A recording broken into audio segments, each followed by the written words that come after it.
భారత మహిళా క్రికెటర్ స్మృతి మందన చరిత్ర సృష్టించింది. ICC one day cricketer of the ఇయర్గా నిలిచింది. గతేడాది వన్డేల్లో స్మృతి మందన అత్యుత్తమ ప్రదర్శన కనబర్చడంతో ఐసీసీ ఆమెను మేటి వన్డే ప్లేయర్గా ఎంపిక చేసింది. గతేడాది వన్డే క్రికెట్లో అత్యధిక పరుగులు, శతకాలు చేసిన మహిళా బ్యాటర్గా స్మృతి మందన నిలిచిన విషయం తెలిసిందే. మందన 13 ఇన్నింగ్స్లో 57.86 సగటుతో 747 పరుగులు చేసింది. ఇందులో 4 శతకాలున్నాయి. 95 ఫోర్లతో పాటు 6 సిక్సర్లు కూడా కొట్టింది.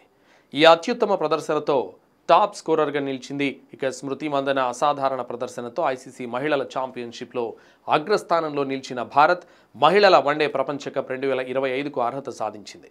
ఈ ఛాంపియన్షిప్లో మందన 24 ఇన్నింగ్స్లో 1358 పరుగులు చేసింది. అయితే మందన సూపర్ బ్యాటింగ్తో సౌత్ ఆఫ్రికాతో 3 వన్డేల సిరీస్ను టీమిండియా 3-0తో గెలుచుకుంది.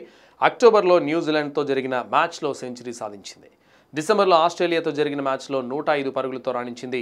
ఈ ప్రదర్శనతోనే ఐసీసీ మందనను బెస్ట్ వన్డే ప్లేయర్గా ఎంపిక చేసింది. అయితే ICC one day player of the ఇయర్గా ఎంపిక అవడం స్మృతి మందనకు ఇది రెండోసారి. 2018లోనూ ఆమెను ఈ అవార్డు వరించింది. అంతేకాదు 2018-2021లో Smriti Mandhana ICC women's cricketer of the ఇయర్గా నిలిచింది. ఈసారి కూడా ICC women's player of the award రేస్లో మందన ఉంది.